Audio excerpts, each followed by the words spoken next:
Bring the meeting to order.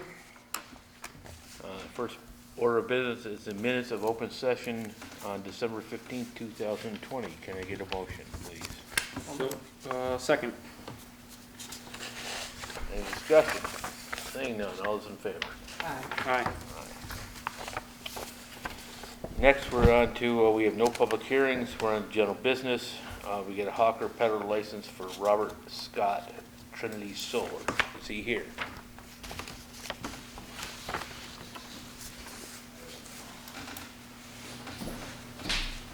Hello. How are you? It's my first time at a board meeting. Apologize if any of the pleasantries are not correct. So, That's fine. how are you? So you're looking to do what? I'm part of the outreach team with Trinity Solar, so we would be going generating leads by door to door. And the way the process works is I talk to the homeowner, find a better time for them to get the information, and then whatever time they schedule, the solar professional will then either do it virtually or go to their home and they run the appointment to look at what the system would be for through a no-cost program, through a legislative mandate through the state. That's the program we're leading with the homeowners. And the way that they are able to get that info once I set them up with an appointment is through either a virtual or in-person appointment. So my interaction with the homeowners is very, very quick. I probably... So you're basically the first point of contact? Yes, I'm the first point of contact. Yeah. But do you realize you're like the fifth time someone's been here? From Trinity? No, from every other solar. I don't think you're the first from Trinity either, are you? Well, I don't know. I'm not the first person that's probably from Trinity, but I've also been with Trinity for about 8 weeks now. So, Right about that time. yeah. But I do know that they have a rotating pool of different outreach reps. Like I've gone through a town a couple of different times over the course of 2 months, and although sometimes it could seem like it's a little bit too much, you'd be very surprised at the amount of people that you don't talk to that you end up talking to the next time around. But I do know that anybody on my specific team that I don't believe that they've been out here, although you guys you've seen this more than I've been out here. So, Well, all I'm going to tell you is no means no.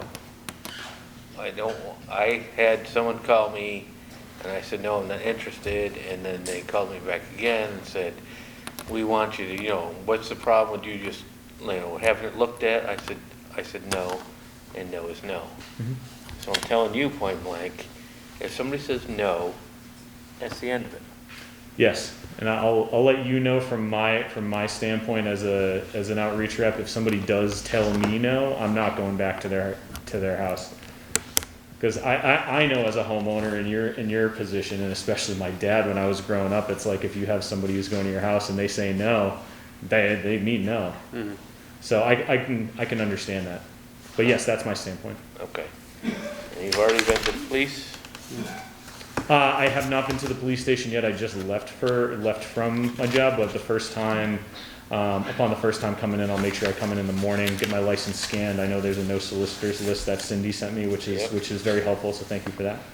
But yeah, I'll typically get that stuff signed, and then any days that I do come in town, because I'm coming from East Hampton, any days I do come in town, I always make sure to call ahead of time, give them the streets I'm going to be working on, license plate number. Okay. So Just run it through them. Did Cindy send you also the fact that the town clerk has a list of people who have signed saying they do not want people door to door? yeah, she gave me the list. It has like street names and homeowner names and things like that in the specific street. Okay. Yeah, what when I had seen that, my plan is anytime I have like a neighborhood I'm working at through a day, if I see any of those streets, I'll make sure to I can mark those houses on my end as no soliciting, so I know not to stop there. But yeah, I appreciate that because I don't get that in every town. Okay. I don't know, it's kind of old, I don't even know if some of the addresses are correct. Yeah. If there's, because some of on our software, some of the public record stuff is on there. So if I click on a house and I see a name that's on that list, I'll make sure to stay away from that. Can I get a motion? I would move to approve the hawker peddler license, Trinity Solar. Second. For Robert Scott. For Robert Scott with the, making sure that you go to the police, or Yeah. still do that? Yes. Yep. Second. Any discussion? Seeing none, all those in favor? Aye. Right. There you go. There was a check she needed me to, do I give that to you guys now, or should I? You get there. Okay, give it to her, perfect. Alright, and do you need me to I don't know if hang Chris back? is still here. Pardon me? Do you need me to hang back, or is it alright if I head out? No, you can leave. It was great to meet you all. What's up? Did you say you have a checklist? I do, and I have it written out and signed with me right now. All right, well, you know what? You can leave it on the table, I'll give it to Chris. Okay, cool. So you don't have to come back for that. Appreciate that. Perfect. Awesome. Great to meet you. Thank you. Have a Thank good you. evening. Thank you. Have a good night.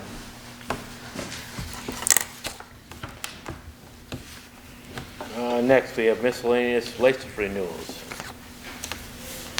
It's common vic license. Do we do it one by one? No, I Group would by assume one? I'd read them all as written, and then we'll do the VIX, the entertainment, Yep. as entities.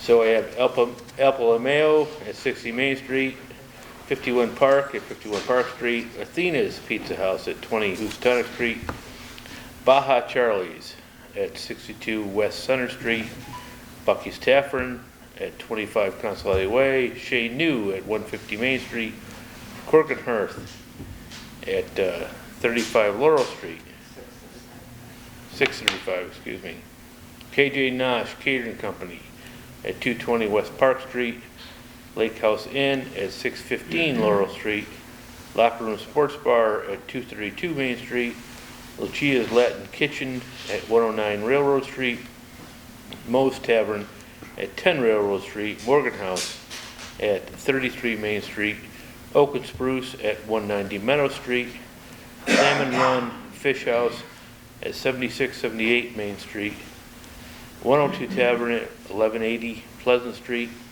Starving Artist Cafe at 40 Main Street, Suite 2, Timothy's Restaurant at 54 Main Street, Mint Indian Lakeside Dining at 435 Laurel Street, Subway outlets at the food court. So moved. Second. Any discussion? Seeing none, all those in favor? Aye. Aye. Next, we have entertainment licenses. 51 Park at 51.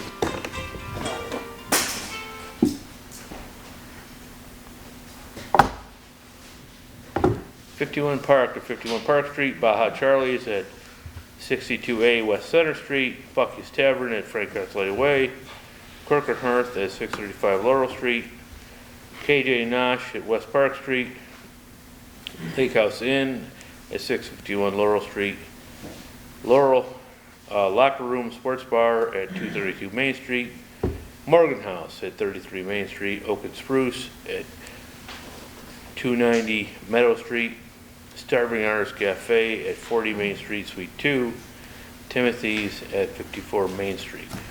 So moved. Second. Any discussion? Seeing none, all those in favor? Aye.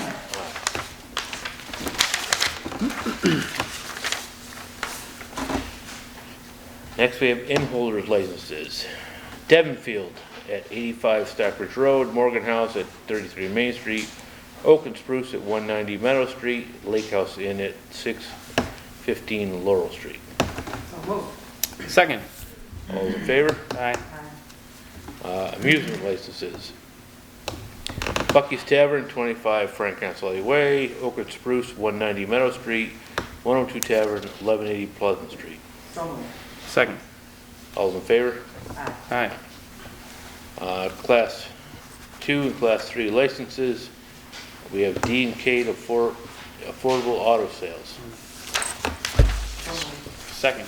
All those in favor? Aye.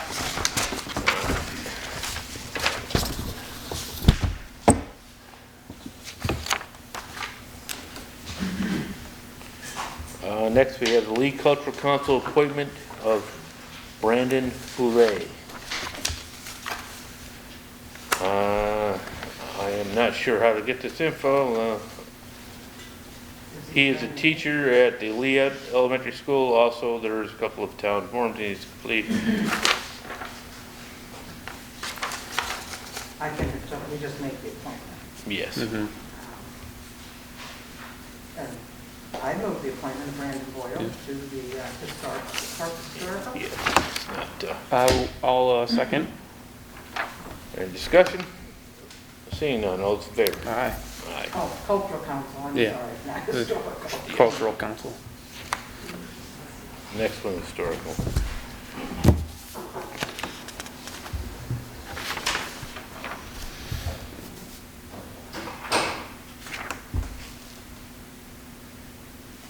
I'm not really sure what she wants here.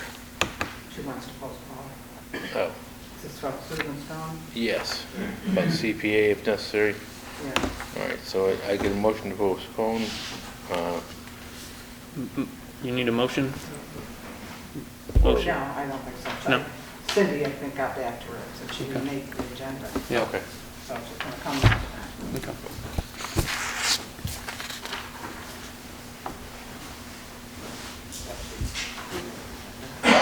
All right, we're up to the next one. Ms. Knight.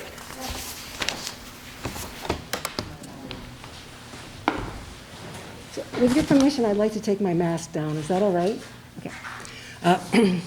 So I responded to your questions, and I sent the responses to the questions via email today, so I assume that you've had a chance to read them, but I'd kind of like to go through them if I may.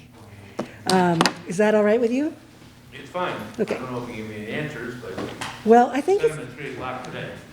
I'm sorry, well, this has been going on for a long time, and Well, I understand that, but you also have to understand that we don't work here 24 hours a day.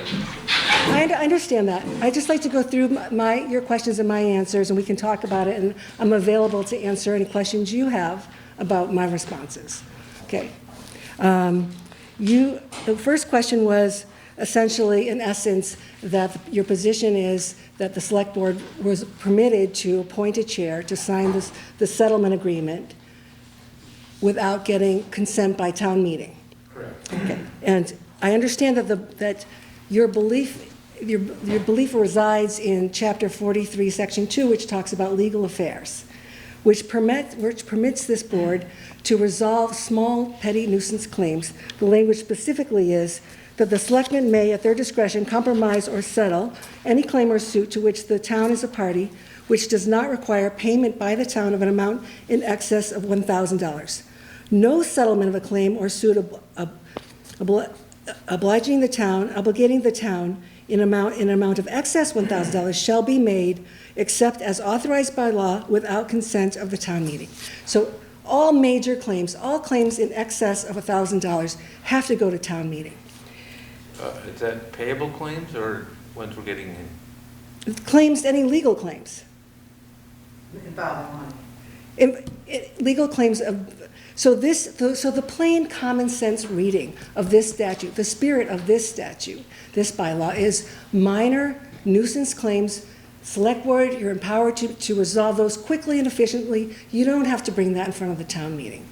But a claim that results in a PCB dump being placed in the town of Lee and months of negotiation behind closed doors, that kind of claim where the value that could be impacted in the town of Lee to each resident, their property values, businesses, with a PCB dump, there's no way to put a number on that.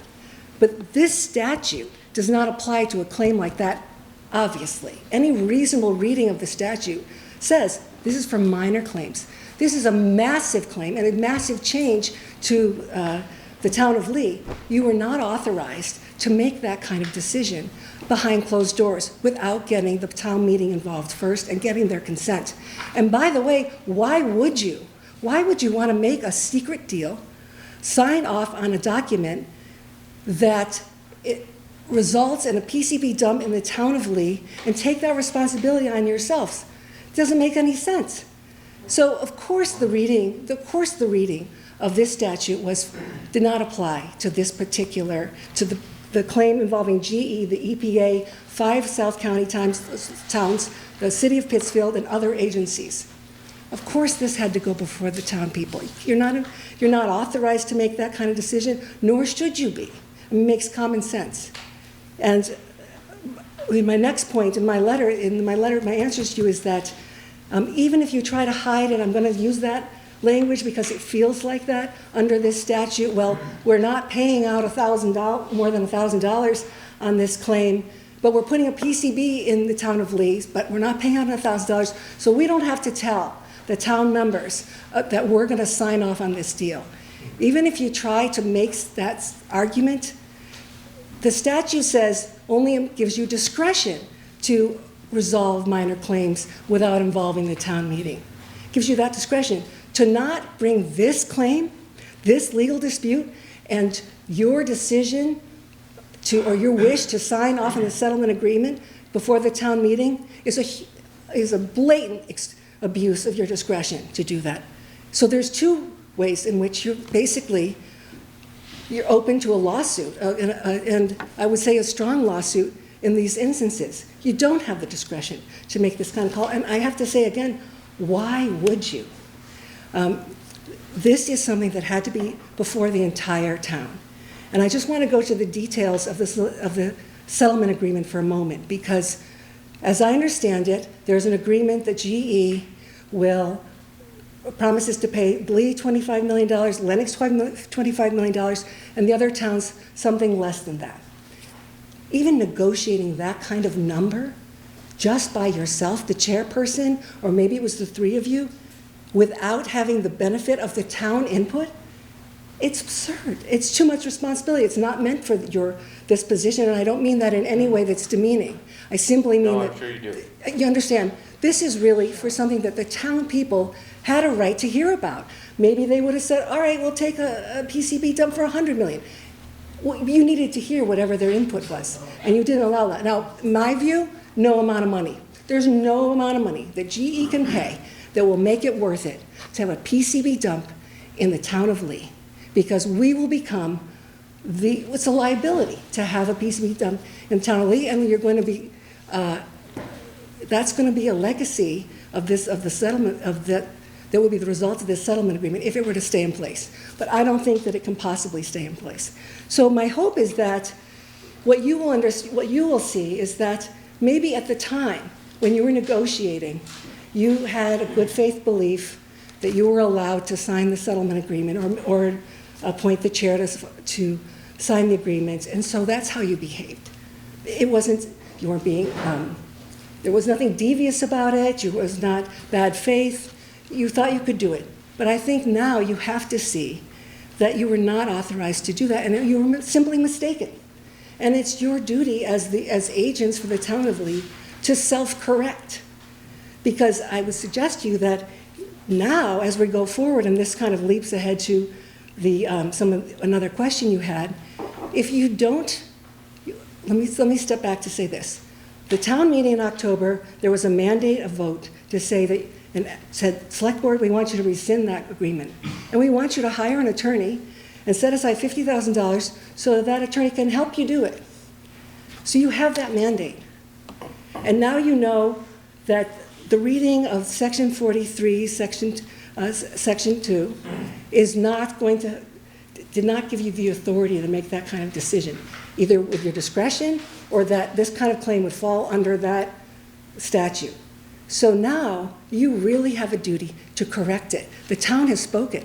They said, we don't want this. We don't agree. Get us off this agreement. And you have a way out because, like I said, you may have believed, and I believe that you did think you were acting within the accordance of the bylaws. But now you know you weren't. And you also know that it's not the will of the town.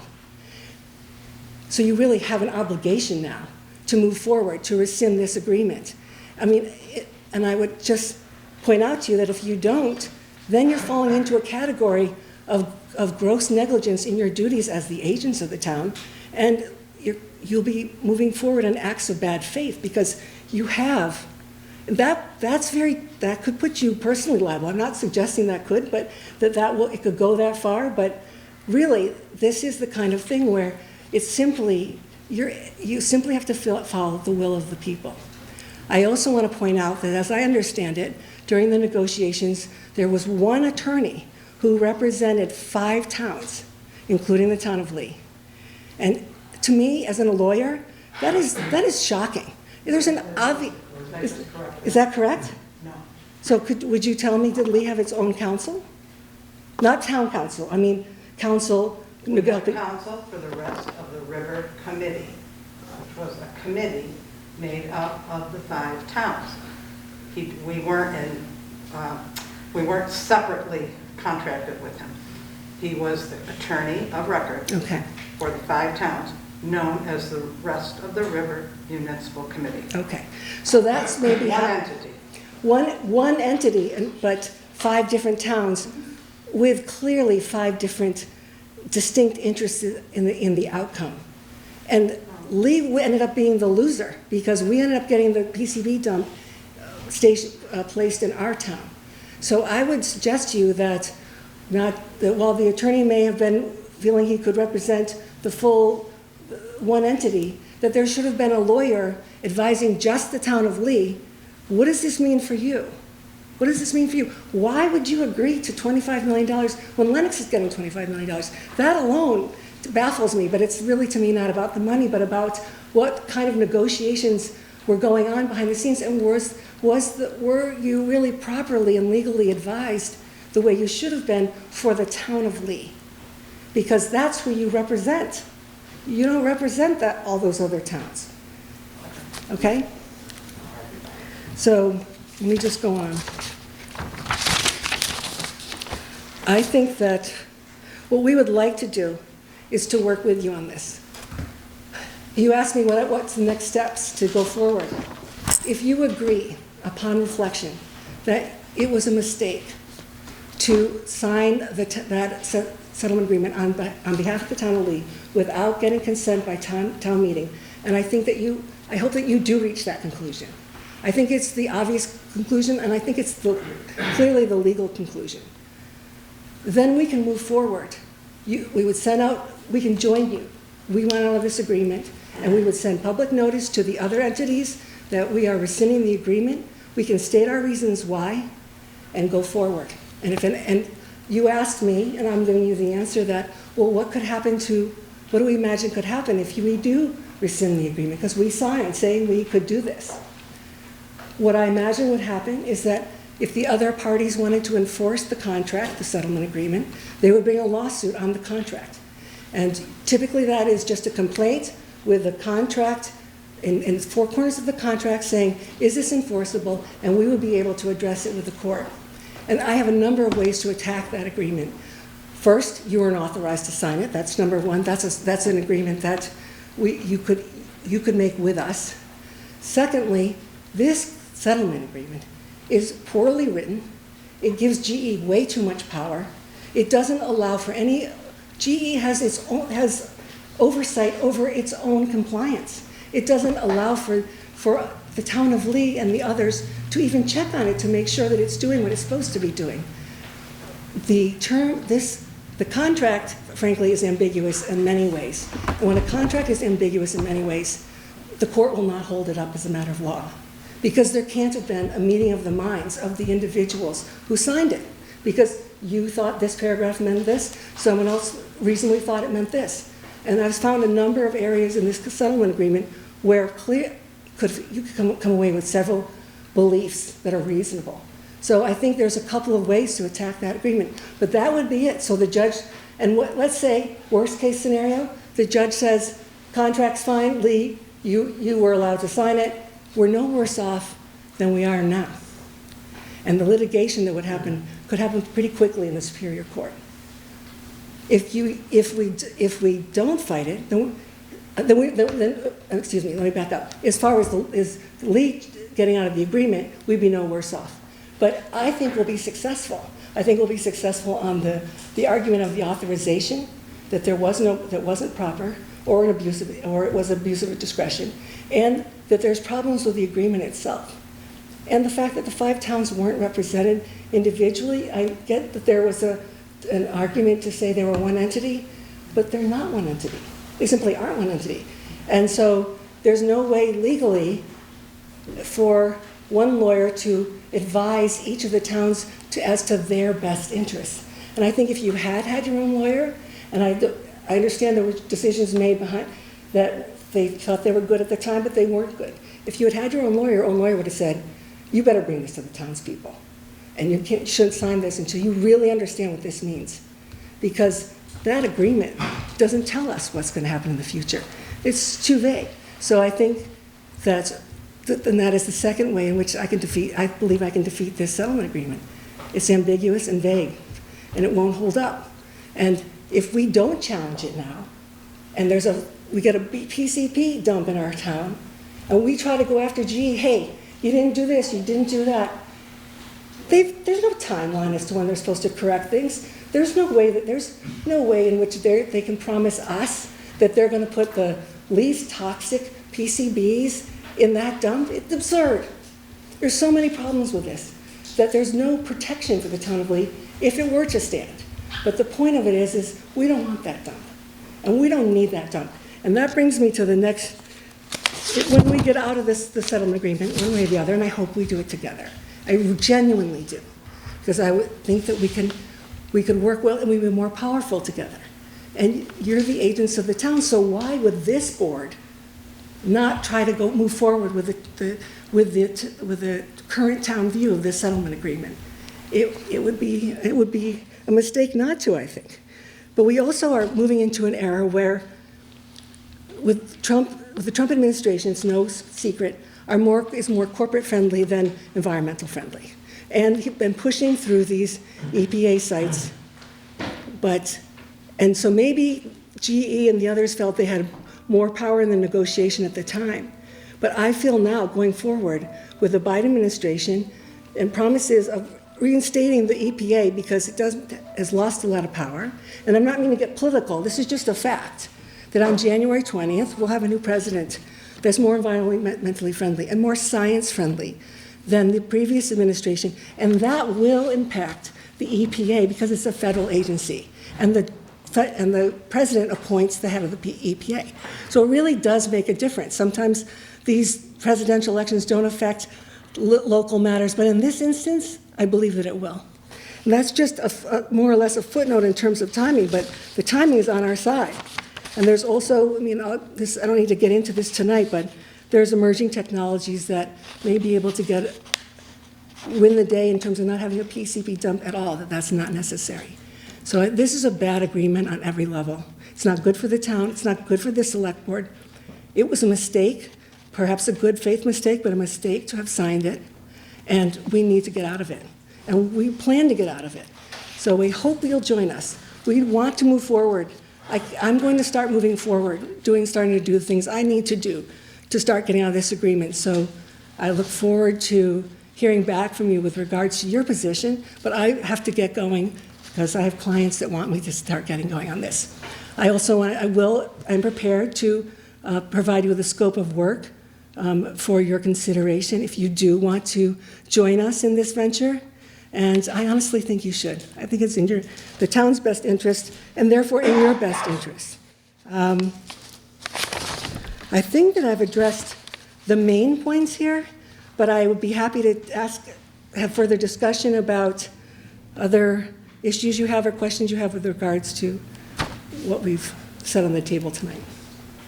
Well, you realize that you dropped us off at 3 o'clock today, so I looked at it when I got here at 6. So we need to go through town council with all this. You're going to meet with town council? We are going to meet with town Okay. council, yes. I think it's good. I think that's a good idea.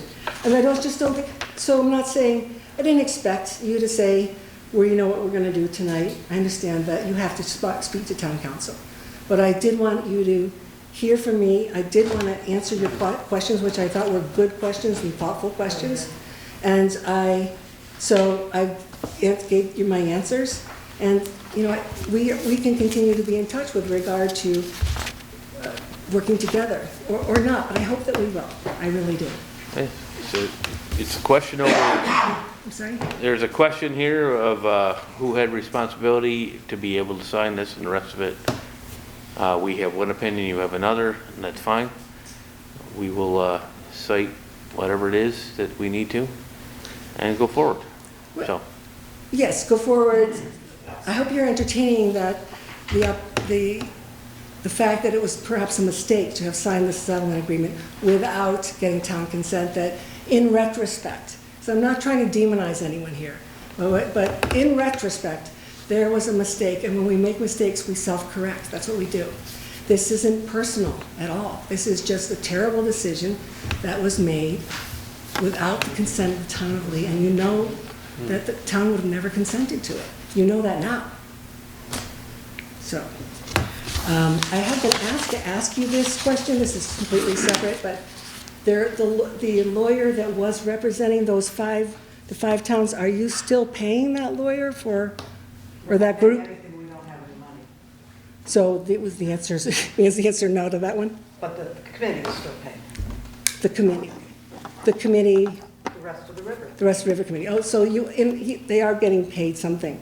I guess. I don't Okay, know. all right, well, that's, I think each town has to separately appropriate Monies. money And for we that didn't, committee. our town meeting did not appropriate monies for that. okay. Thank you. We Thank you, appropriated Bob. $10,000 a year That must have for been, okay. quite a few years, so. And Judith, I just want to say, I'm not a legal mind, so, and I did just get, like all of them. Sure. I did just get this at 4 o'clock today, so there's a lot to sort of review here and digest, so. I understand that. yeah, I do we understand that. definitely- We'll definitely discuss this further, but just, I hope that you I need to will. make some considerations about everything you kind of laid out here Okay. for myself. And I know that honestly, I don't know why, but it's hard it's hard to admit when someone's made a mistake, but especially if you're the people who have to do that, but it's really the right thing to do and the legal thing to do. That's my view of it. And it's just not, once you do that, we can get going. And if not, then we're gonna have to prove that in a court and all the rest of it. And so we'll try to avoid that if we can. So that's all I have to say for tonight. I'm at your disposal if you have any questions. Okay, thank you.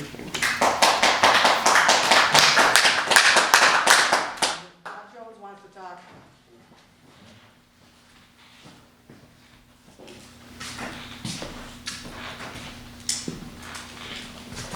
Good evening. My name is Robert Jones, Bob Jones. I live at 150 Greylock Street in Lee. I'm a relatively new town rep. I was appointed just before the town meeting in October, but I'm not speaking in that capacity tonight. I'm speaking to you as a voter, as a property owner, as a taxpayer, and as somebody who's terribly concerned about the course of events since almost a year ago. Though I know that those talks went on for almost a couple of years before the announcement was made.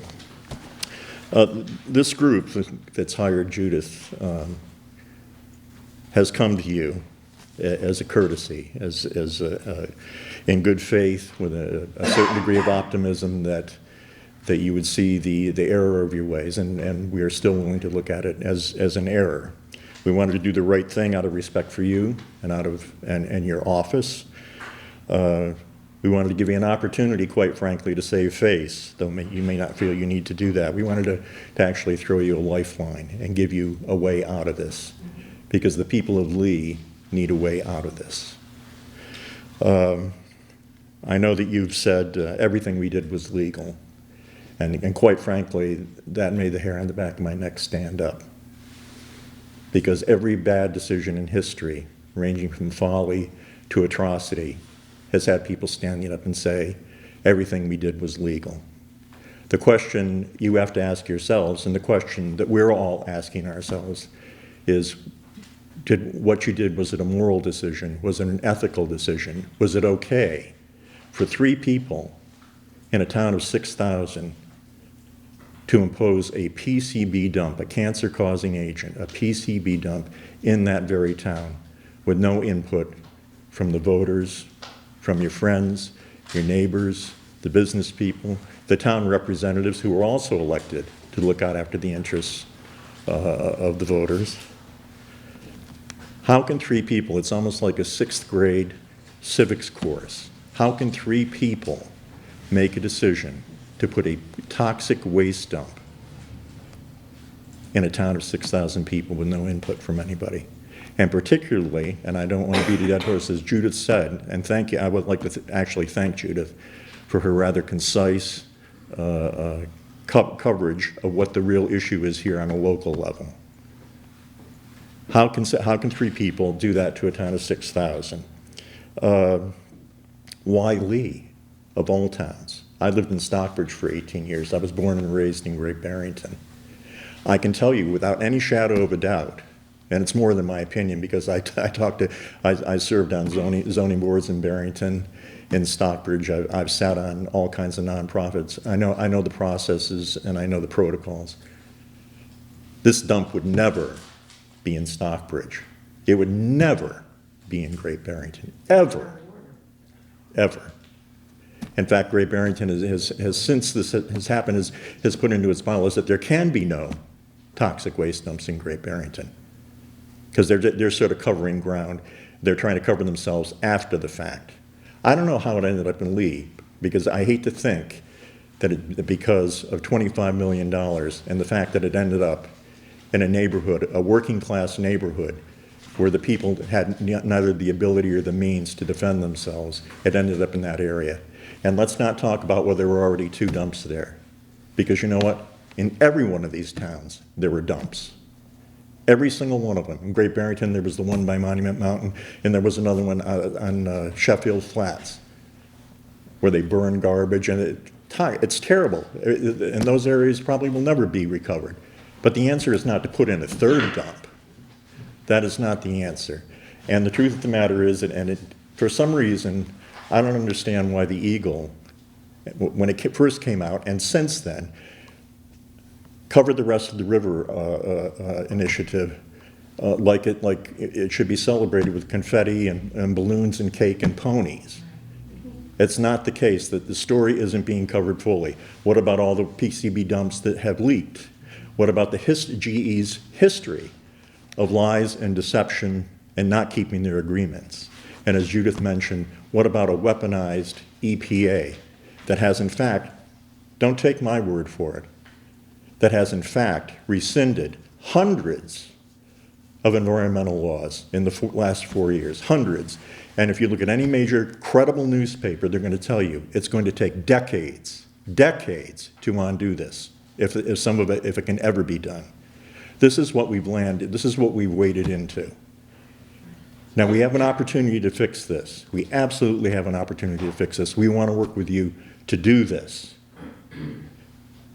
And I'm going to tell you that the town reps, and I'm going to speak for myself, but I can't speak for all of them, but there was a vote of 37 to 8 to rescind this dump and to use that $50,000 to help rescind that dump. It's not going to be taken well if you do nothing.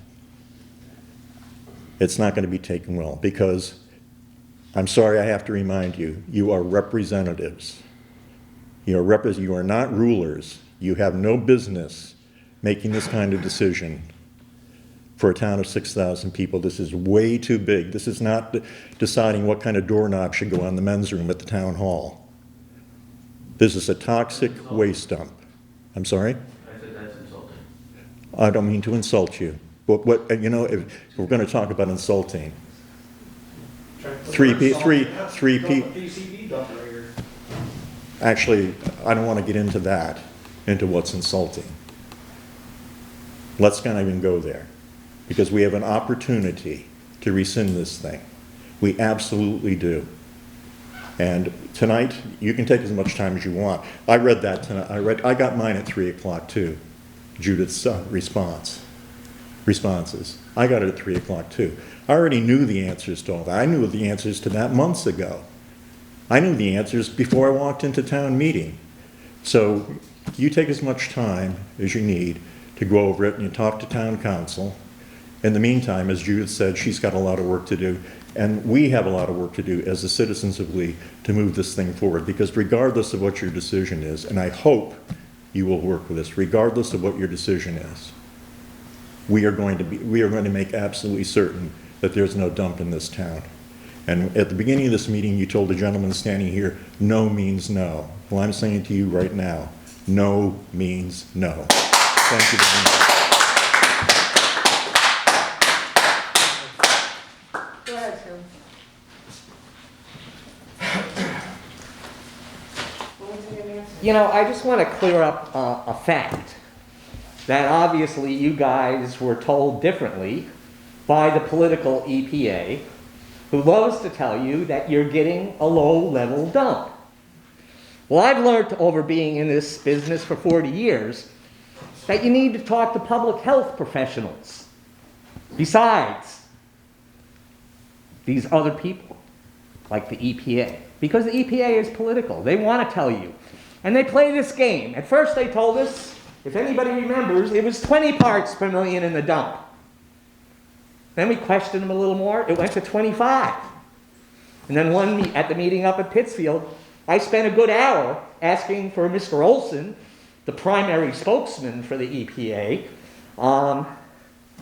you know, what's going on here? Can this dump take 50 parts per million? He wouldn't answer the question. You were there, Sean, I think, you know? It went on all night. He wouldn't answer the question. You want to know why? Because the truth is, if you talk to a public health expert, okay, talk to Dr. David Carpenter, the world's leading scientist on PCBs. If you want, I'll set up a phone call with him for you so that you can learn from somebody else besides the EPA. And if you want to, I can give you a list of 40 things the EPA has done absolutely wrong in the last 30 or 40 years since I've been working this beat to try to get the river cleaned out. They have made so many mistakes and also hid a lot from the public. How about 3,000 barrels being dug out of the side of the Housatonic River in Pittsfield? That was all hushed up. Okay? That was really hushed up by the Eagle. Eagle knew all about it. You think it's newsworthy? No. According to them. But it is newsworthy. It's pretty outrageous, isn't it? 3,000 barrels on the side of the river? The river we just cleaned up? So that's crazy. So back to the public health experts Hang here. on, Tim, just for 1 second. Sure. You're saying those 3,000 barrels were found after the cleanup in Pittsfield was done? Yes. Oh, I didn't know. I didn't know. I'll tell you the story someday, but it's like all the stories at the GEB. They're outrageous. And they tried to hide this whole thing up about there were no PCBs going on the other side of the river. Guess what? We totally proved them wrong. And they had to eat it. And in the end, we forced them into digging up barrels. They told us nothing was there. They went in there. I'm telling you this story because this stuff you can't make up. EPA and GE shows up, and they go in to start digging test holes on the property at our request. Meanwhile, they told us nothing comes over to this side of the river. We asked them to sink wells. And listen to this. They pumped out 36,000 gallons of PCB from underneath the river and in the parking lot, the Newell Street parking lot. You can check it out up there in Pittsfield. And so we trained a video camera on these idiots. And you know what? Within 2 hours, here comes EPA and GE. Nobody's wearing hazmat suits.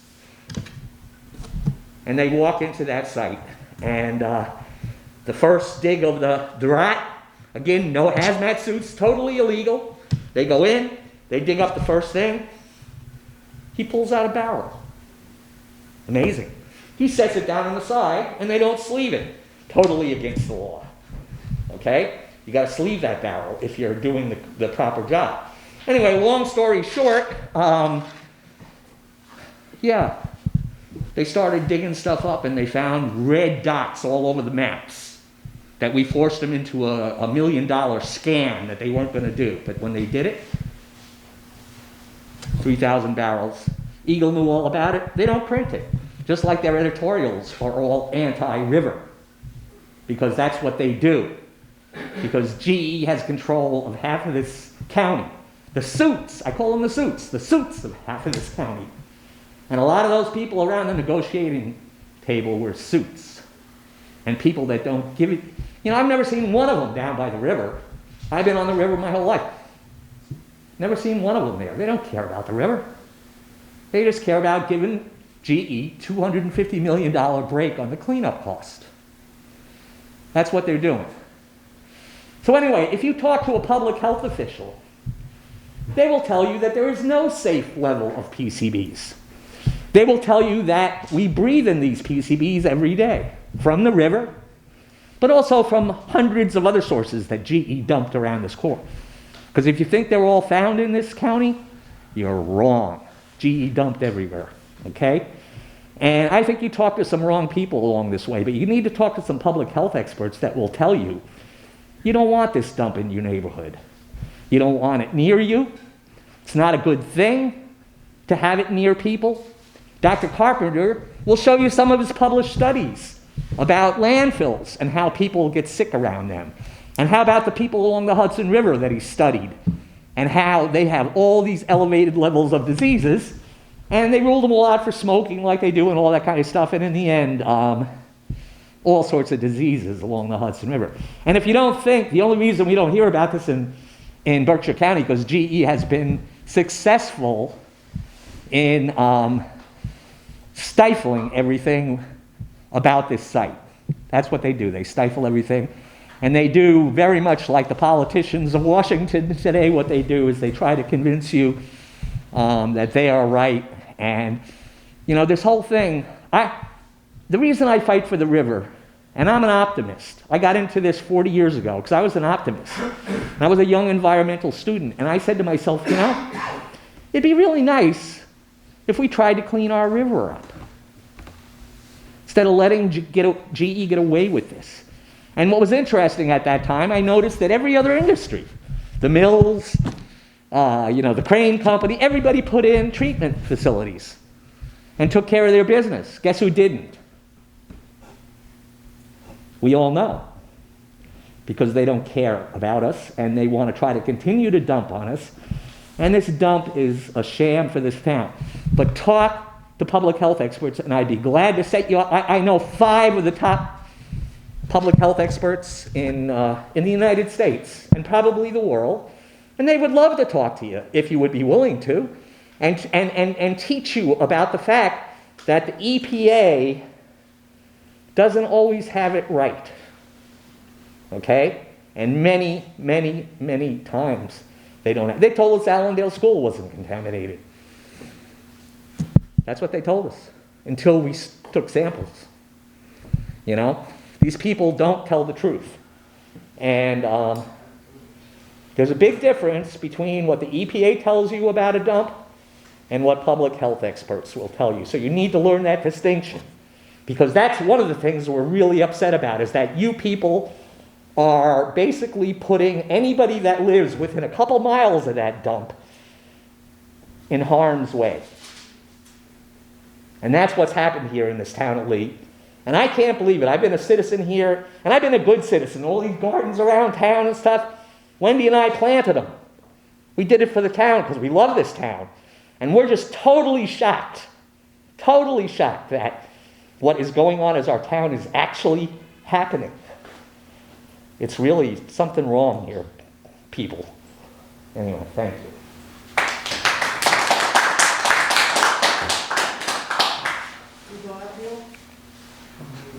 No, go ahead. When are we gonna find out?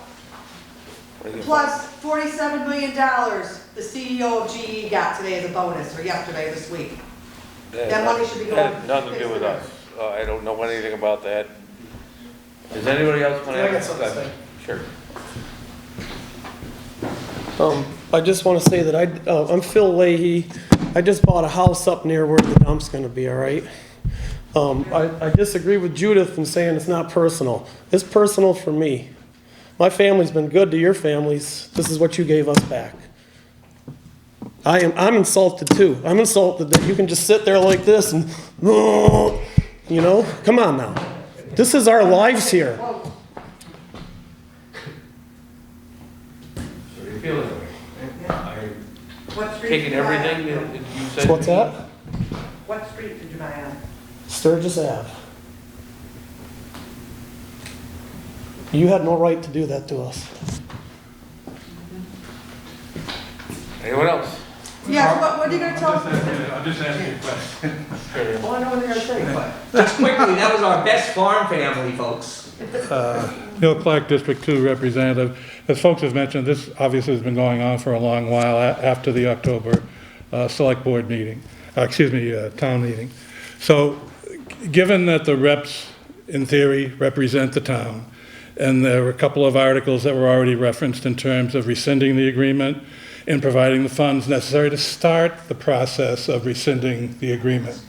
The question would be, from that time forward, could you enlighten us as to what actions you've taken to begin that work of rescinding the agreement? And if not, what impediments have been in the way? What are your plans, if any, to start the process to implement it? Because it's been several months now since the October meeting. We haven't done anything. Of course. You know, we haven't done anything yet. And then we got the letter from Judith starting, then, now this has been put off since end of November, when Judith first got in touch with us, due to a couple of things, on her end and our end. So now we're here tonight to answer as best we can those questions, if we can. But to begin with, we had other questions from her that we just got this afternoon. But in theory, you didn't need this group to No, spur. but Sean also started a committee, tried to start a committee Well, it's to interpret, fledgling right now. but he got one response. Ready for what? Well, yeah, thank you, Dave. No, this agreement is in place at this point, and I know that everybody's upset about it, and, you know, It's a click. if the agreement can't be stopped, this is gonna happen. The river's gonna be remediated, it's gonna be dredged, there's gonna be probable that there might be dump, right? Sean, would you? Hey, excuse me. So it's my job to make sure that as best as I can, it's done as well as it could possibly be done. It's not gonna happen. wrong. Over my dead body, Sean, it's gonna happen. Okay. You were on our side. Janice, could you please just be understanding here, like, I'm not. Understanding? Janice, Let's can understand. you, Listen, understand, we don't want the dump All right, in no, Lee. okay. It's not in your backyard, Sean. I can't. Anyway, no, I would just like to say that I have started the process of trying to set up a committee to oversee the Well, that's the not gonna happen. remediation agreement. And I do have, and I would like to thank Lisa Sloan for her inquiry, because I do have one person who is interested in joining that group, and I would welcome anybody here to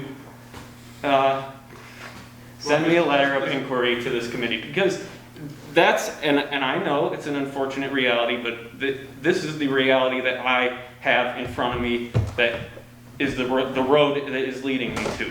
I don't have a tool in my belt to stop the dump at this point. No, but we I do. don't. What's wrong with you? Excuse me. Oh, here. So Yeah. that's what that's the steps that I've taken at this point. Thank you for that. I wasn't aware of it. I don't know how you publicized it. Here, just a couple times here. Here, Yeah. okay. I'll tell you what. We'll put a post on the website and I'll Okay. do some more. And I know that's not what anybody wants to hear. And I'm not happy that this is the way that this may transpire.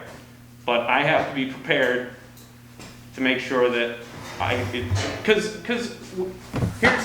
here's what I'd like to lay out too, because for me this is personal too, and I know this is personal for a lot of you, but I grew up in this town too. I grew up next to the river. The river is contaminated, and that's where the conversation has started for me and for this agreement.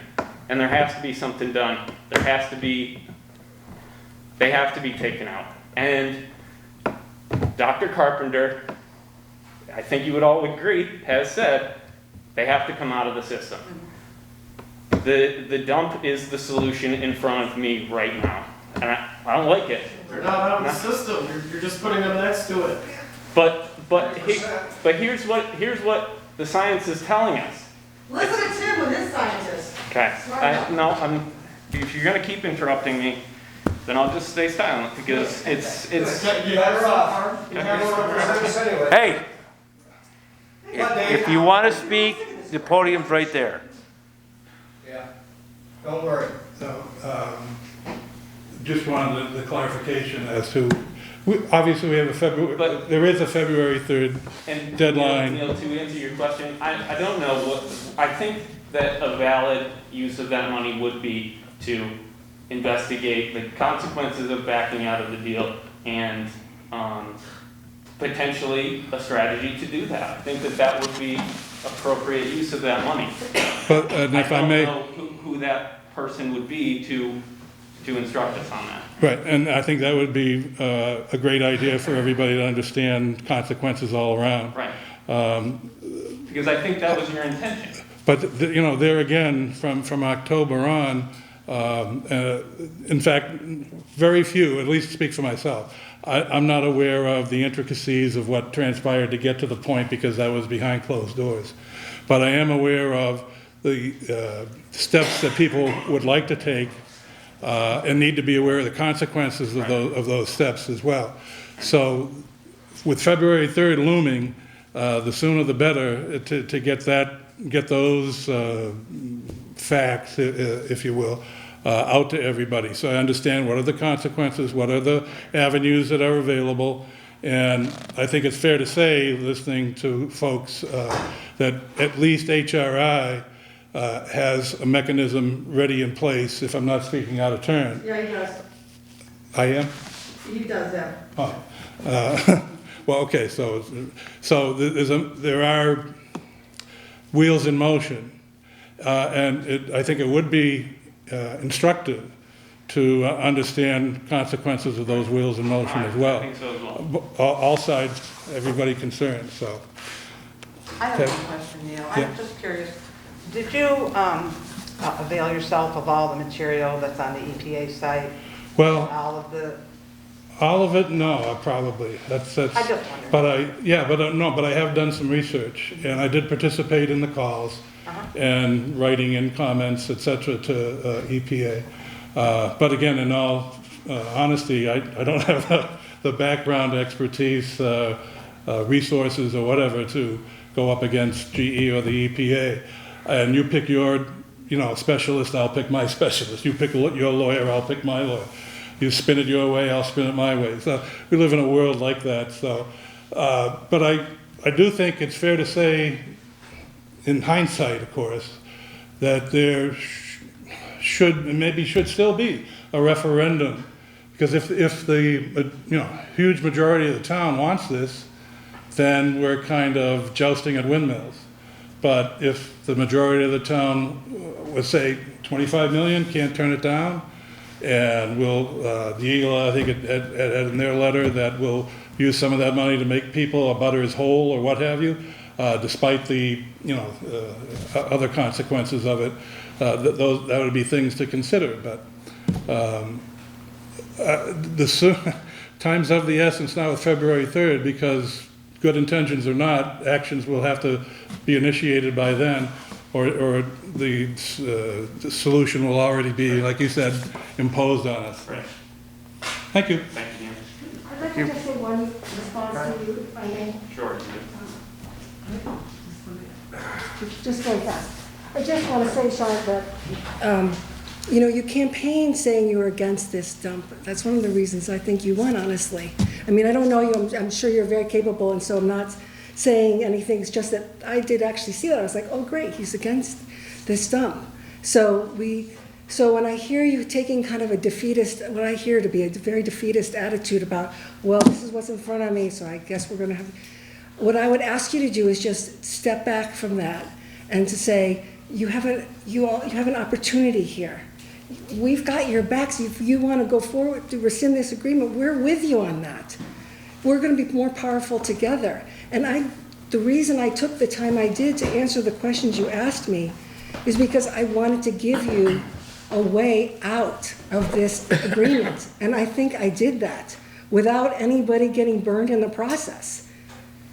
So please read what I wrote. It gives you a way out.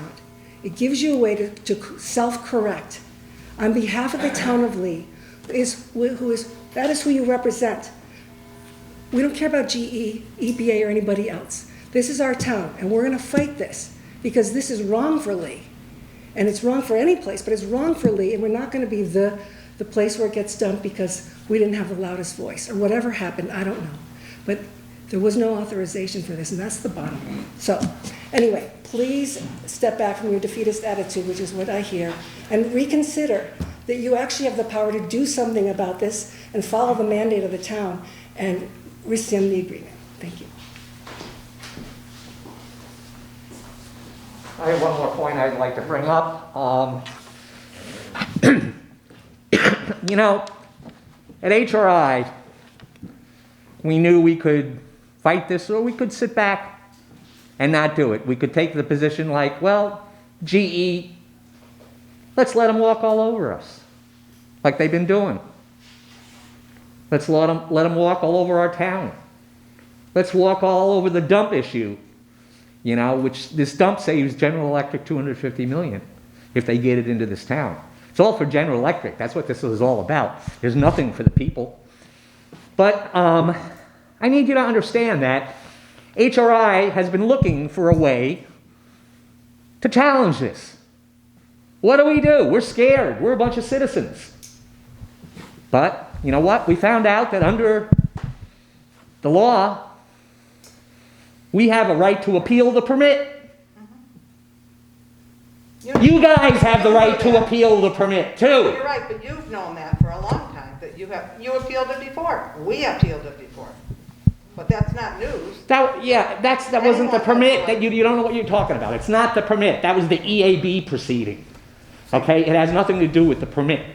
The permit is the permit that EPA just relodged, okay, again, by the way, ignoring all of the comments that were put in, okay?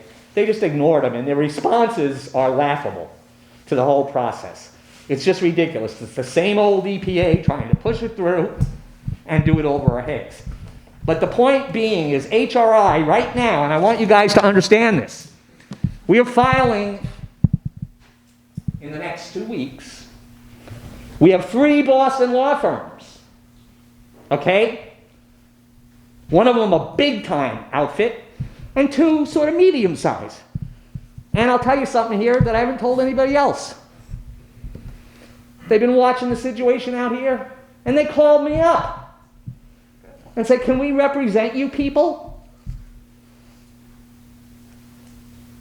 You know, we can't believe what's going on in your towns. So I said, wow. And all of a sudden, pro bono came out of their mouth. And I said, you got to be kidding me. This is like a call from, I call it the environmental gods. They come in once in a while and they throw you a bone. And this is a bone. And as soon as we file this, which will be a couple weeks, everything will stop at the site until the appeal is heard. And we may lose, but you know something? We're not scared to lose. If we lose, we lose. If we win, guess what?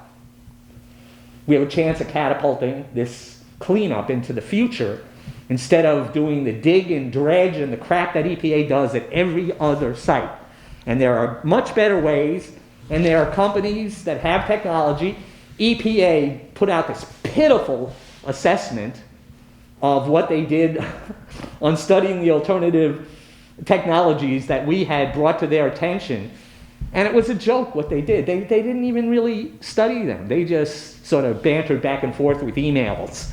You know, there was never a study. They never studied any of the technologies because they don't want to. And I'm just trying to tell you that my group, we're going ahead. And we're going to sue them on the permit. We'd love an amicus brief from you if you had any brains. Folks, I don't mean to, I'm sorry I said that, but come on guys, you know, you could write an amicus brief and say, we support this. We don't want the dump in our town. You could take a new position. That would help us in the courts. Right now, you're not doing anything but hurting us. And I just, again, as Judy has said, you know, we came to you originally trying to figure out if there was a way to work with you folks. And I don't know. I've been coming to meetings for 4 weeks now, and my brain tells me there's no way to work with you folks. Because I hear nothing back from you, or we hear nothing from you that says you want to listen a little more. Or maybe you'd have a meeting with us and talk a little more. or something like that. But there's none of that going on. Instead, we come to these meetings and, you know, and we get treated like low-class people. That's the way I feel. This guy has done it to me several times, and I'm not happy about it. And you should have some respect for your townspeople. That's one thing, because it's not coming from the select board, and it's really a shame. You guys need to take some kind of ownership in this, and you need to come. So we're going ahead with the fight. You can join us in the appeal, instead of just ignoring us, which, I don't know, my gut feel right now feels like you're going to ignore us, but I really hope you might change your mind. But it's not for the lack of trying, folks.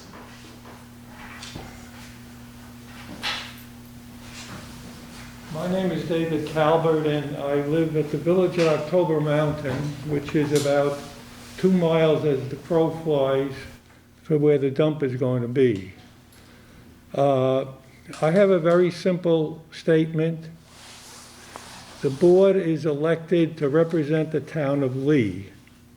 How could you sit in a negotiation and not give the advantage to your constituents and give the advantage to GE, who did this wherever they could? It doesn't make sense that you could give an advantage to GE and not to your constituents.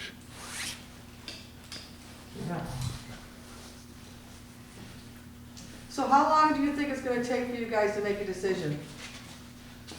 How about Tuesday? Pardon me? Tuesday?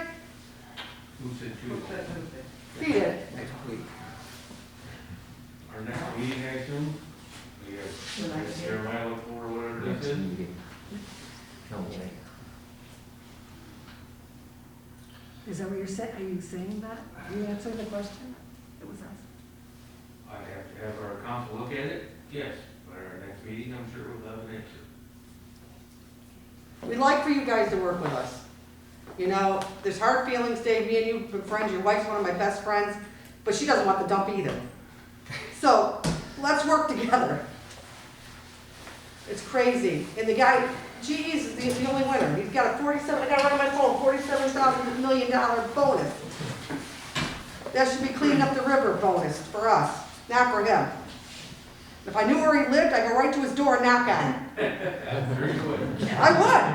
And I would sit down and eat dinner with his wife. Anyone else? No, No, I don't want to say anything. it's too hot in here. Come back and haunt me. I'm gonna haunt you the rest of my life, Smiley. It's all right. I'm everybody's gonna haunt If anybody everybody. wants to join a Patriot group, I got one started. So, we on the agenda for 2 weeks? We can't keep putting this off. Thank you. Anytime. Call Cindy and we put you on. I'll call Cindy. Call Cindy? I know Cindy. Next, we have a Youth Commission update. Kath, why don't you give it a second, let them filter in and out?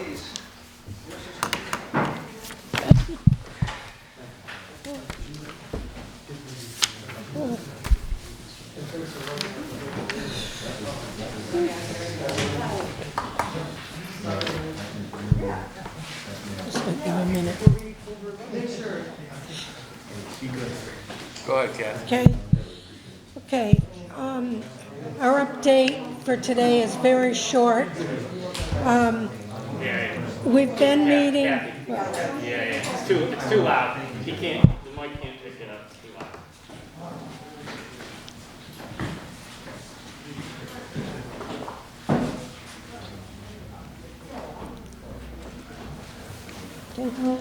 all right, the Lee Youth Commission update is very short this evening, because we really settled down for whatever there was left to celebrate in 2020 for the holidays. So we will be starting up again January 11th and January 14th. What we're doing right now is working on the town report. So at our next meeting, we will discuss that, and hopefully it'll be voted, and I can hand it off to Cindy. We're also discussing the budget, and at this point, it's just, okay, what do we need? So each one of us has been assigned one of our parks to look at what might need to be done. We're also investigating more things about the potential community center, and we'll have that report at the first part of February. So that's it for us for right now. Thank you. Thank you, Kathy.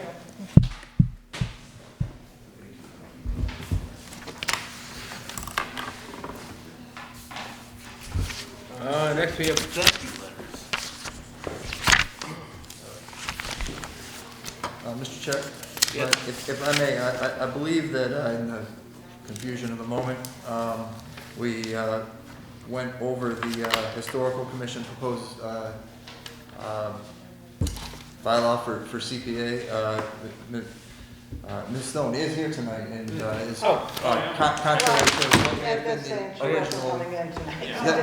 And I completely understand the confusion. That's probably my fault, but the date of that was for the last meeting of the Board of Selectmen, not tonight's meeting. So I believe we are prepared for tonight. Yeah, okay. So I just wanted to clarify that. Sure. Do you have anything? We don't have anything. We are here to talk about, we're going to give you our proposed bylaws for the Community I know, but, Preservation oh, you don't Act. have anything in writing? Yes, we do. We're about to give it to you. Oh, okay. And also, we have a request to be heard on the Finance Committee, so Bill's got it all ready. All right.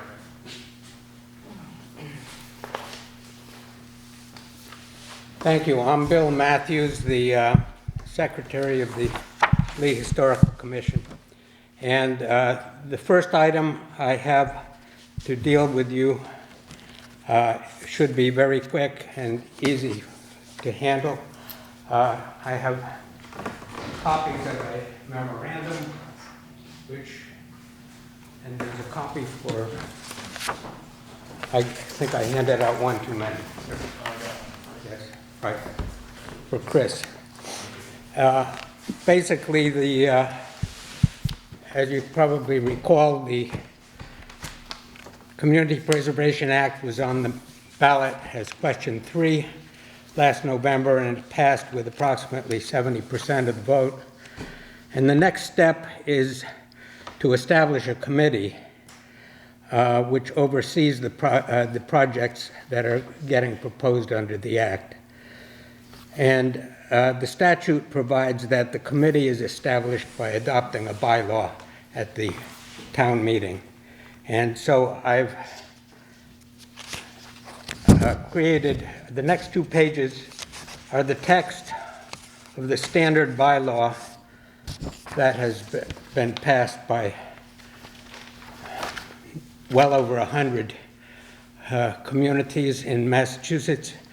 And I have made 3 modifications to it to fit the situation here in Lee. The first one has to do with the fact that the statute provides 5 members from various boards, permanent boards in the town.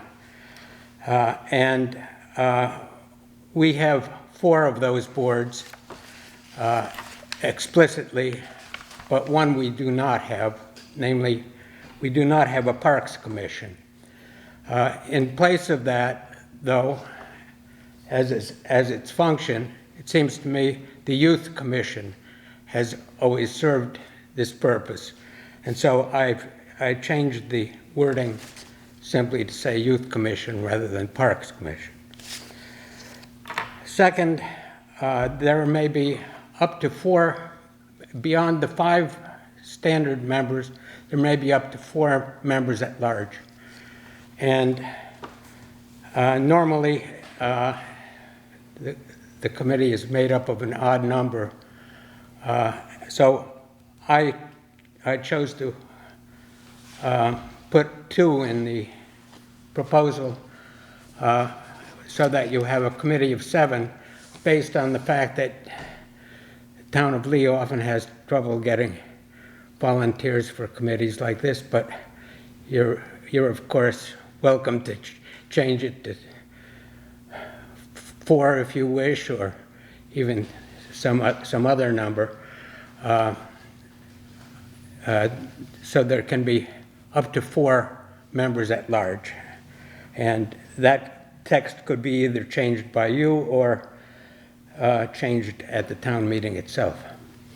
And the third thing is that the statute provides for terms of 3 years for each member, and I've simply assigned them randomly an initial period so that they have staggered start dates.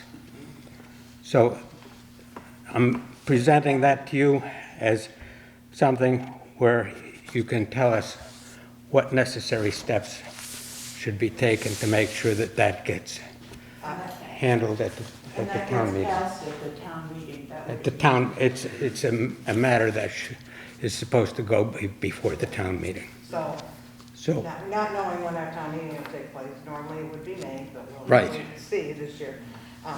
What I would ask you is if we have time to look at this. Yes, of course. Read through it, and if we have questions, we could get back to you. And then at some point, we can meet again and say, here's what we've decided or not decided, but, you know, you gotta research a little bit of it. Yes, And, thank you. and make sure that we're gonna be ready for our town meeting, whenever that is. Because, and there's other items that we didn't take care of last year, they're gonna have to come up this year too, so we'll make sure that it's in there. So when we find out when the town meeting is, we'll get on the select board the month before then? Yeah, that's what I Right. There's a difference between a Lee Youth Association and a Lee Youth Commission. Yes, there's the The Lee Youth commission. Commission is acting as a Parks and Recreation. That's right. The And Lee that's Youth why Association is a different entity. we mentioned the Lee Youth Commission Right. in the text. So, that would be your Parks and Recreation entity. Right, right.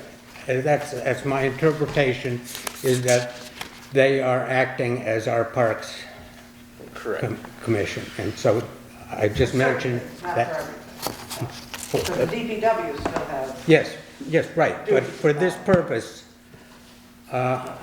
that's how I worded the bylaw. And you can, of course, hand it to your counsel to see if he has any additions or changes. We just wanted to make sure that it's not lost. Oh, thank you, Bill. Okay, and now, and I have another item which will take a little bit more time to discuss, and it has to do with the historical inventory of properties that is part of the responsibility of every historical commission in the Commonwealth. And for that purpose, I just want to hand out some material. I've put tabs in it because although it has page numbers and the table of contents, I was unable to put the page numbers on the bottom. And I'm just going to ask you to look at this briefly. It's nothing that you have to read through in any detail, but I will speak to it in about a 6-minute discussion here. So, as I was saying, and there's a copy for.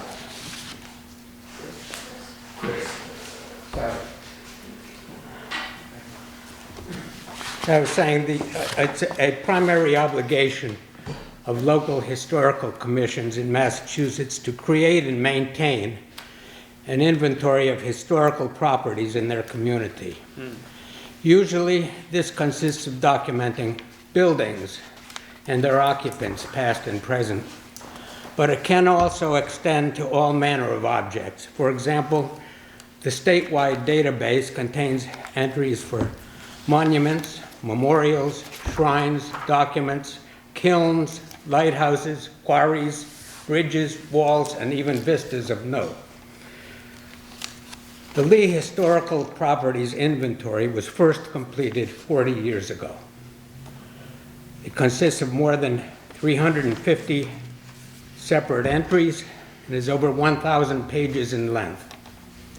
This was a massive effort, much of it done under the guidance of Robert McIntosh. A few dozen of its entries were subsequently updated 20 years ago by Mary Morrison. All entries can now be found in an online database called MACRIS, which is maintained by the Massachusetts Historical Commission in the Office of the Secretary of the Commonwealth. And a paper copy, though not properly updated, is in the Lee Library. The inventory is both an informative historical document and an important community development tool. Indeed, an up-to-date inventory entry is a prerequisite for obtaining state and federal funding for preservation work and any kind of tax credits. The Lee Historical Commission has examined the existing document and come to the conclusion that a fundamentally new revision is urgently needed. The current version was done mostly on a manual typewriter with handwritten annotations and a single black and white photo stapled to the first page.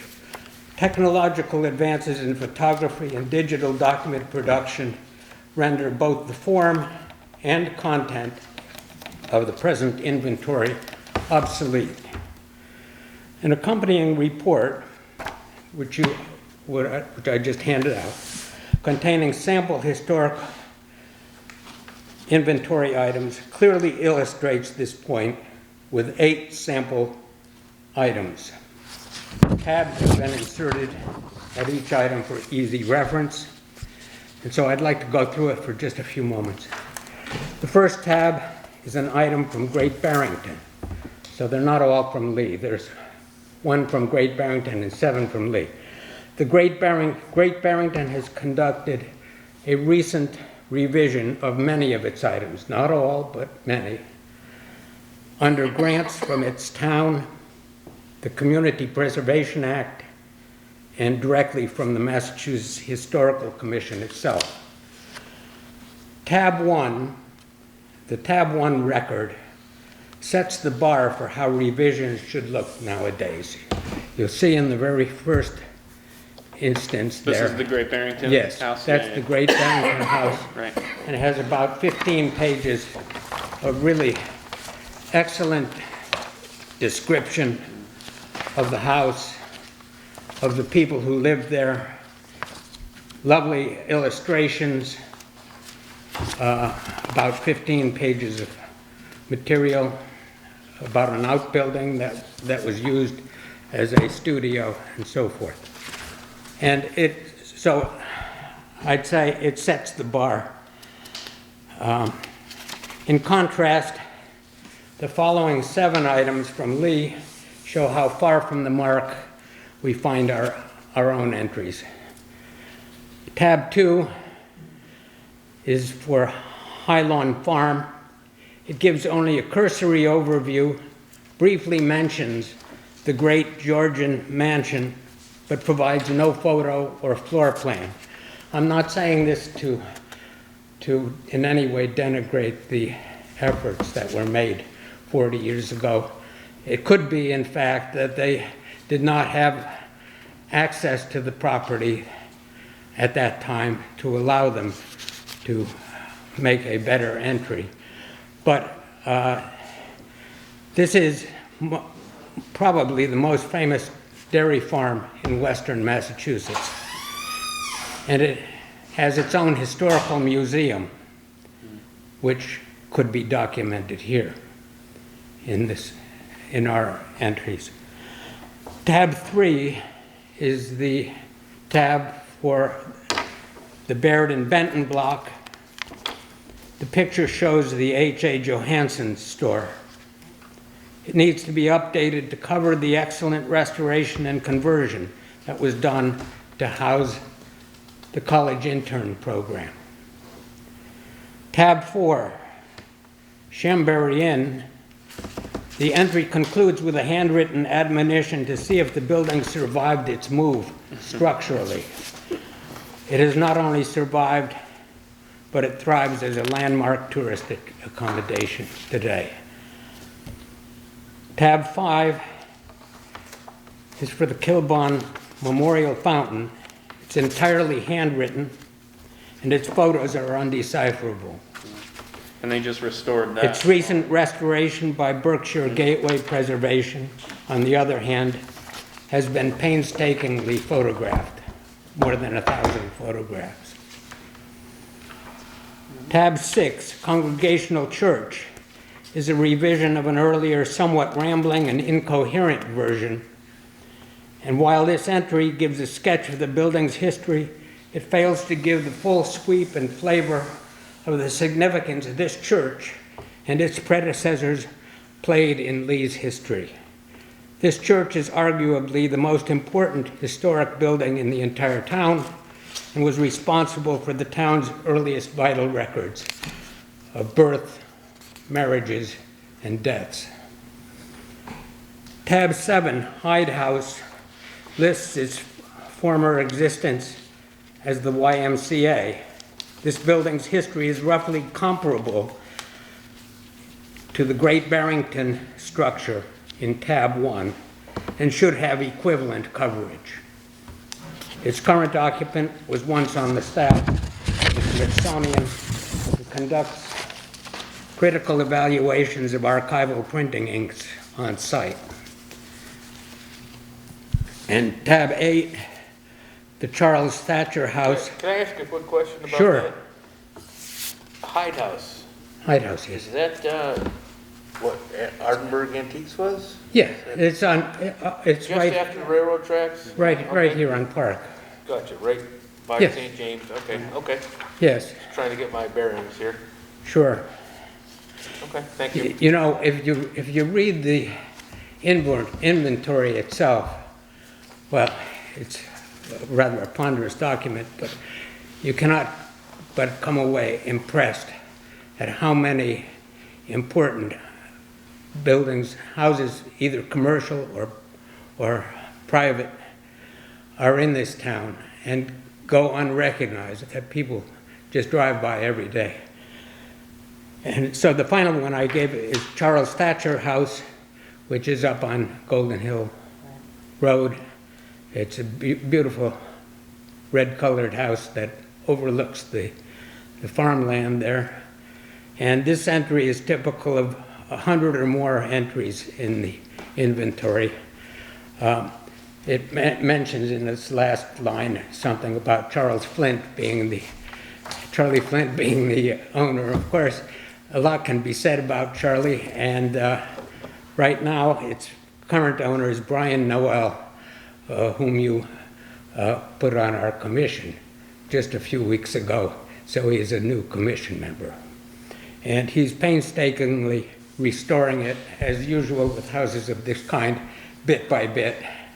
And so I just present that as a typical example of what is in the book. So the Historical Commission is eager to significantly upgrade the documentation on at least 50 of our historic properties before the 250th anniversary of Lee's founding in 2027. This will be a major endeavor. The Commission's annual budget of $450 hardly allows us to scratch the surface on this task. Yet we are convinced that if we can demonstrate our ability to imaginatively redesign our inventory using the latest digital techniques, we will be able to attract funding from the state and other sources to carry such a project to completion. We hope to jumpstart the process by refashioning a handful of inventory items along entirely new lines during the coming year. This prototype would then be used to seek funding of the larger effort targeting the 250th anniversary. To accomplish this, we would like to place a proposal for an increased FY 2022 budget before the Finance Committee. Documenting Lee's history anew fulfills a mandate imposed by the Commonwealth, but equally provides an opportunity for its citizens to renew their sense of community. In many ways, Lee's history is as vibrant and interesting as any of our neighboring Berkshire towns once we get to understand its fullness. Thank you. Thank you. Thank you, Bill.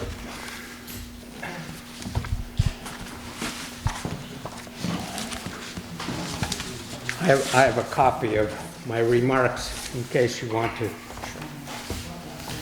read them.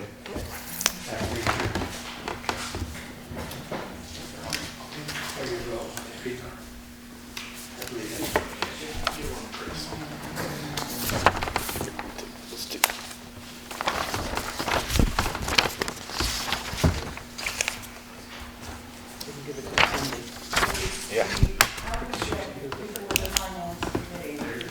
Pardon me? Yeah, come on. So, one of our question is how do we get sort of finance committee to defend our budget request? Oh, Chris, they'll just automatically get a notice. Okay.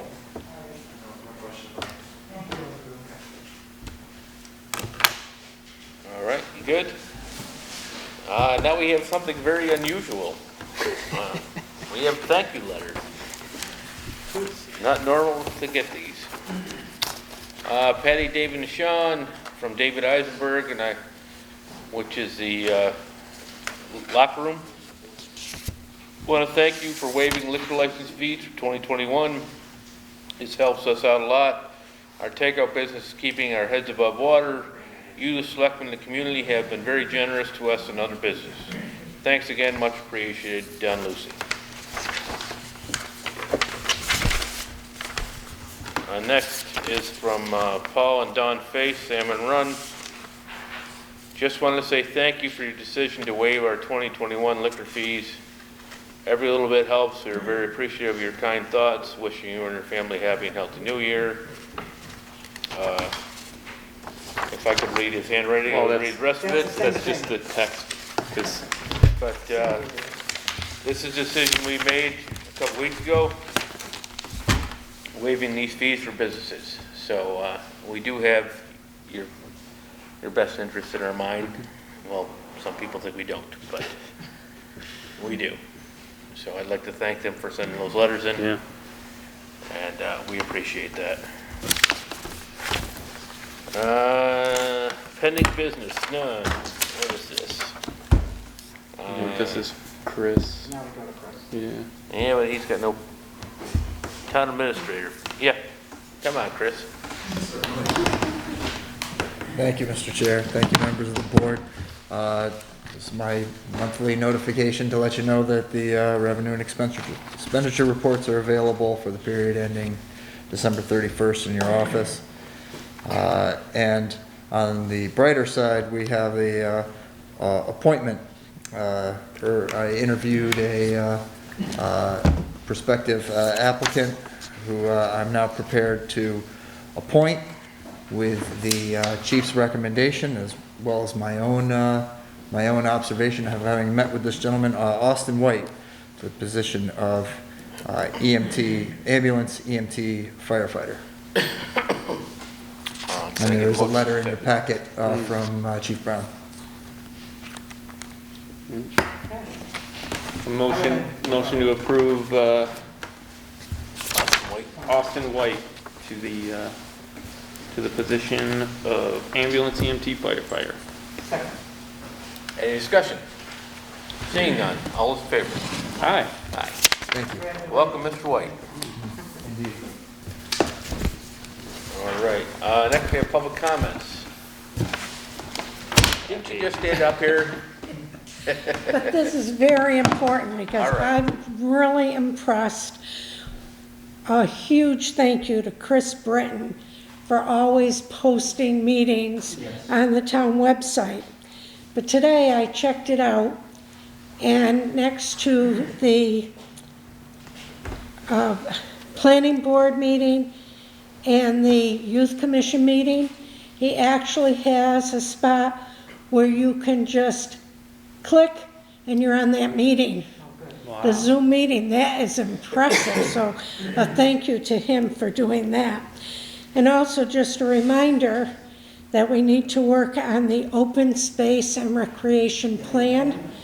That is due in 2022, so we need to start working on that because we need members from each of the boards in town to do the research and update our plan. So just a reminder, we need to do that. But again, thank you, Chris Britton, for the hard work you do in getting everything up and ready for us on the town website. Anyone else? Seeing nothing, I'd like to offer our boards and our town condolences to the DeLorme family. Dayton DeLorme passed New Year's Day, and Dayton got 20 some odd years. Assessor, town rep, finance committee, God only knows what else. He was involved, and he was what you would call a good guy. There's not a lot of those left anymore, but Dayton was very responsible, was kind of a pain sometimes, but he was a good guy, and he will be well missed in this community.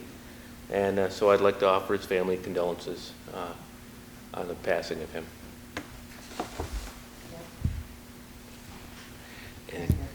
Anything else? I have something else. Sure. I just want to inform the board. I'm not coming to any more meetings. Okay. Situation in my family is that people are concerned. And so I will need some type of accommodation, even if it's by telephone or something. But it's not that I don't want to come, but under the situation, I don't feel I can. Okay. At least until we get vaccinated. Then I might feel somewhat more comfortable. But I do, I hate to drop this on you, Chris, but I feel I want some accommodation. I don't know what it's going to be, but. All right.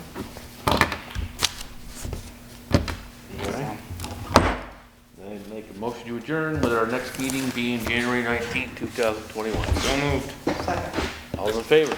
Aye.